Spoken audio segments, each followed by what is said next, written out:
This next attack situation is if you are attacked and grabbed by the hair. This is another very common attack towards women, and while it can be frightening at any time, a surprise assault by a home intruder makes something bad even worse.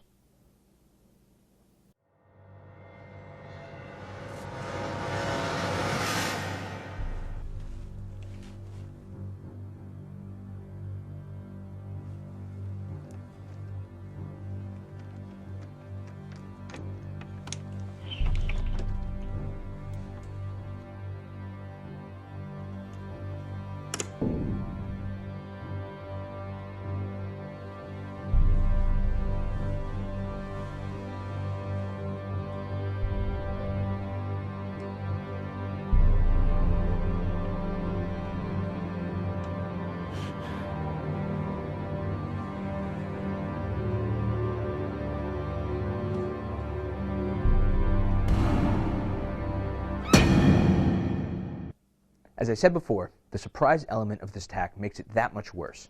The good news is that the close combat self-defense is the same whether you're attacked on the street, in a bar, or in your home. Practicing different by rote defenses is just plain ridiculous in fear-induced situations. You need non-specific scenario defenses that will get you through a situation like this. When you're coming down the stairs and the person grabs your hair, the only reason they're able to get your hair is because it is a surprise. Most of the time, if you are talking to somebody and they reach your hair, you can do multiple things, even as simple as just stepping back to avoid it or whatever else. But if you are grabbed by the hair, the most important thing you have to do, and it's conveniently because it's natural, is to lessen the pressure on your hair. Right? So by grabbing my hand and pushing it close to your head, right, it automatically stops me being able to do any damage by pulling your hair. The more important part, what this does is if you notice, keep on grabbing, is that Elisa, by doing this, it naturally covers up, right, her other vital areas, which are, her sternum, her solar plexus, and her head and shoulders. So whether I'm going to smack or punch or whatever else, she's pretty well covered. All right, next, what you're going to do is once you get over the initial shock, because you're now protected, right, now you have to, just like everything else, drive right back into the attacker, or else nothing's going to happen. The worst thing that you can possibly do is keep on holding on, is if they start pushing you back. You have to take a stand and you have to go forward. So as soon as this happens, you grip the hand, put the pressure back on your head, cover yourself up, right? Next move is going to be a whip kick straight to the groin, right? The whip kick to the groin, all right, whip kick to the groin is literally just lifting your leg and whipping your toes straight into the groin area. If you hit the leg, the inside of the knee, the shin, it doesn't matter. And that's the best part about all this, is that it's non-target specific. You don't have to remember certain things. And again, like I said, memorizing by rote specific defenses doesn't work. So each of these moves are interchangeable with one another. So somebody grabs your hair, you lessen the pressure, cover yourself up, most important. You do the whip kick, great.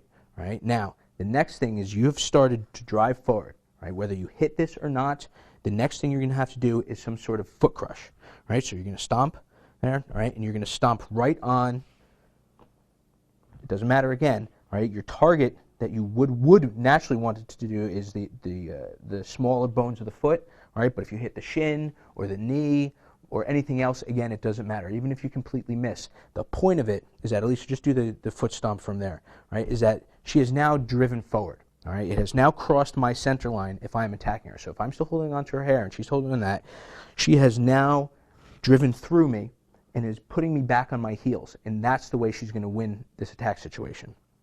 All right, so next, let's go through this whole thing one more time. All right, grabbing the hair, lessen, whip kick, foot crush, great. All right, now she has me back, I'm moving backwards. Next thing she needs to do is some sort of upper body attack, right, with her left hand, she's going to chin jab, right? My elbow off of her, all right? The chin jab, again, all the chin jabs on this tape are you're pulling your arm in tight to your side and you're shooting right out and then clawing if you can, all right? So the chin jab on the elbow, same thing. So do the foot crush one more time first to get in position, great. Now you're going to chin jab the elbow right off. Now this automatically goes into an edge of hand, right? She's going to edge your hand wherever's open. And again, the edge of hand from the tip of your pinky to the tip of your elbow. Anywhere you hit, wherever you hit on your adversary, doesn't matter, still going to do some damage. So whether she hits me in the ribs or the solar plexus, whether she hits me in the neck, whether she hits me on the collarbone, on the side of the face, or on the arm, it doesn't really matter. It's still going to hurt. All right, so one more time. All right, go ahead. Whip kick, foot crush, drive forward, chin jab the elbow, edge of hand. You can do it twice. Great. Now, from here, this opens up naturally, the chin jab again, to what could possibly be finishing this fight. Go ahead. Does chin jab. Boom. Okay, now, from here, if this does not put down the attacker, she has to keep on going on with, again, non-specific defenses, which are forward driving knees, right, which are crashing the center line. Again, notice how she's stepping forward, right, whether she throws in some more edge of hands or some chin jabs. Right, whatever it takes to put that attacker down to the ground. You do not stop until that attacker is on the floor. When the attacker's on the floor, you can always go back to your stomp, right, to finish them off so you can get to do whatever you need to do, whether you need to get out of the area, call 911, or do whatever you need to do. So let's review it one more time from over here. All right, we're just going to go through it. You're going to go through it by yourself. All right, somebody grabs your hair. You're going to cover, right, lessen the pressure. You're going to whip kick. You're going to drive forward, crush that foot. Great. Okay, you're going to take your hand, chin jab off. You're going to edge your hand, low, high. Great. You're going to chin jab again. Okay, now from here, it's up to you. You're going to drive forward with some knees, gouges, edge of hands, more chin jabs, and you're going to finish with a stomp once they hit the ground.